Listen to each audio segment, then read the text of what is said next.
পেয়েছি আমরা। হালেলুয়া। চলো দেখ একটা লাইন পড়ছি আমি। হালেলুয়া। ছোট বাইবেলে পেজ নাম্বার বলে দাও।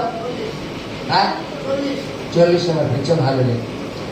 যিশু উত্তর করিয়া তাহাদিগকে কহিলেন, তোমরা ভ্রান্ত হইতেছ, কারণ তোমরা না জানো শাস্ত্র, না জানো ঈশ্বরের পরাক্রম। হালেলুয়া। হালেলুয়া। আমাদের প্রত্যেকটা মানুষের ভ্রান্ত হওয়ার অনেকগুলো কারণ আছে। ভ্রান্ত কথার অর্থ কি? আমরা এক কথা যাকে বলি আমরা কনফিউজ হয়ে যাওয়া, মানে 5 জন 5 রকম কথা বলে। তার সামান্য একটা উদাহরণ দেখবা, যদি কোনো বাড়ির কেউ মারা যায়, সেই বাড়ির মানে পাড়ার যে কাকারা, বিভিন্ন কাকিমারা, জেঠিমারা, তারা 5 রকম 5 রকম ভাবে কথা বলবে। এইটা না এইটা করতে হয়, এইটা না এইটা করতে হয়, এইটা না এইটা করতে হয়, জানো। এবার যে ব্যক্তি মানে অলরেডি শুনছে আর কি, শ্রোতা যে কর্মটা পালন করবে, সে ভ্রান্ত হয়ে যায়। 5 জনের কথা শুনে সে কনফিউজ হয়ে যায় যে কি করব, কোনটা ছেড়ে কোনটা করবো, তাই তো। ওই জন্য বাইবেলে বলছে যে তোমাদের ভ্রান্ত হওয়ার কারণ তোমরা বাইবেলের নিগুড় তত্ত্ব জানো না। বাইবেলের নিগুড় তত্ত্ব আমাদের সর্ববিষয়, আমাদের যদি আমাদের জীবন কালচার, মানে আমরা ছোটবেলা থেকে জন্মগ্রহণ করি আর বৃদ্ধা বয়স পর্যন্ত আমাদের সমস্ত বিষয়ের শিক্ষা হচ্ছে বাইবেলে দেয়। বাইবেলে কোন অধ্যায়টা লেখা নেই, কোন বিষয় লেখা নেই বলো? বাইবেলে প্রত্যেকটা বিষয় লেখা আছে, কিন্তু আমরা কনফিউজ হয়ে যাই এই কারণে যে বাইবেলের সঠিক নিগুড় তত্ত্ব আমরা জানি না। ঈশ্বরের ইচ্ছা কি আমরা এটা কখনো জানার চেষ্টা করি না। হালেলুয়া। আমরা প্রত্যেকটা মানুষ উদ্ধারের রাস্তা খুঁজে বেড়াই, কিন্তু উদ্ধার যে আমাদের প্রভু যিশুর মধ্যে, এটা আমরা কেউ বুঝি না, তাই তো নাকি? আমাদের কারোর সমস্যা হলে আগে কোন দাদা আছে, দিদি আছে, নেতা আছে, মন্ত্রী আছে, কোথায় ডাক্তার আছে, এর অন্বেষণ করে বেড়াই। কিন্তু আমাদের মধ্যে যে ঈশ্বর আছেন, তার আত্মা আছেন, তাকে একবার নট করি না আমরা, তাই তো। কেননা যেখানে শাস্ত্র বলছে যে দেখো যুগান্তের প্রত্যেকটা দিন আমি তোমার সঙ্গে সঙ্গে আছি, অথচ সেই সঙ্গে থাকা ঈশ্বরকে আমরা খানিকক্ষণের জন্য ভুলে যাই এবং জগতের উপরে খুব দুর্ভাগ করতে থাকি। আমরা ভ্রান্ত এই কারণে করি যে যখন বাইবেল পাঠ হয় আমরা খুব গভীর ভাবে শুনি না আর বোঝার চেষ্টা করি না। হালেলুয়া। আমরা প্রতিনিয়ত যে কোনো জিনিস, উদাহরণস্বরূপ মনে করে যে গান,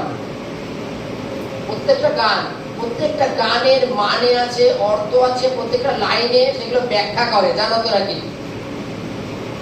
যদি মানে না থাকতো তাহলে গান হতো না।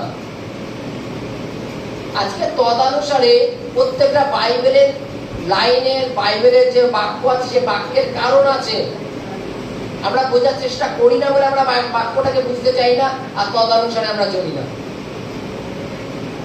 আর যত লোক ভ্রান্ত হয়ে যাচ্ছে, প্রত্যেকের মধ্যে ঈশ্বরের বাক্য নেই, তাই।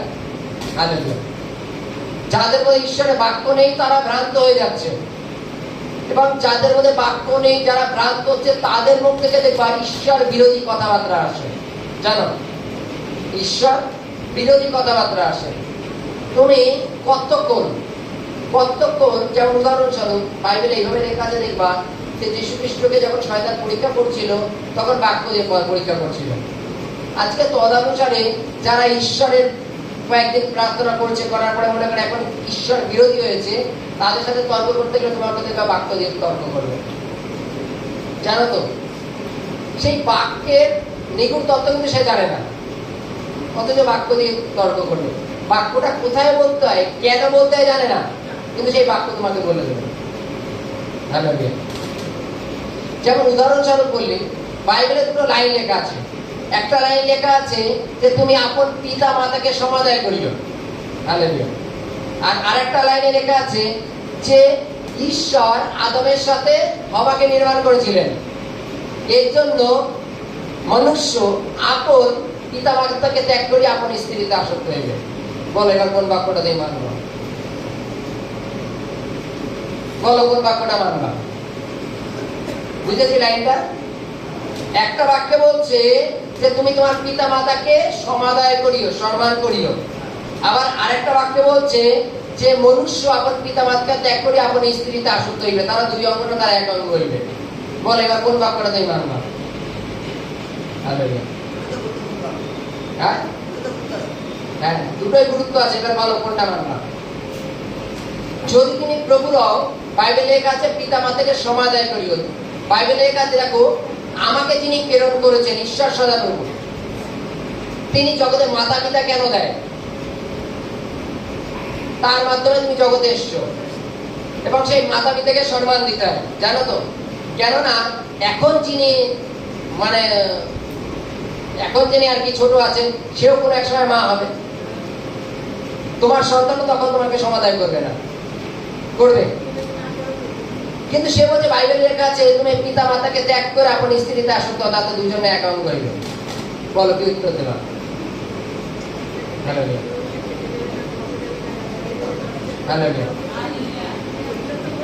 মানুষের ভ্রান্ত হওয়ার কারণ কেননা তার মধ্যে বাক্য নেই। এবার উদাহরণস্বরূপ বলি, যেমন উদাহরণ মনে করো দীপন আর দীপনের বউর মধ্যে এই বিষয়ে তর্ক করেছে, গল্প অনেক কিছু হয় ঘুষতায় মানে রাগে দীপন হলেও হয়তো বাড়ি থেকে বাইরে কোথাও না কোনো এক জায়গায় নিরিবিলি রইল, কারণ বাইবেলে কাছে ক্রোধের জন্য ত্যাগ করে দাও, আছে তো বাইবেলে নাকি?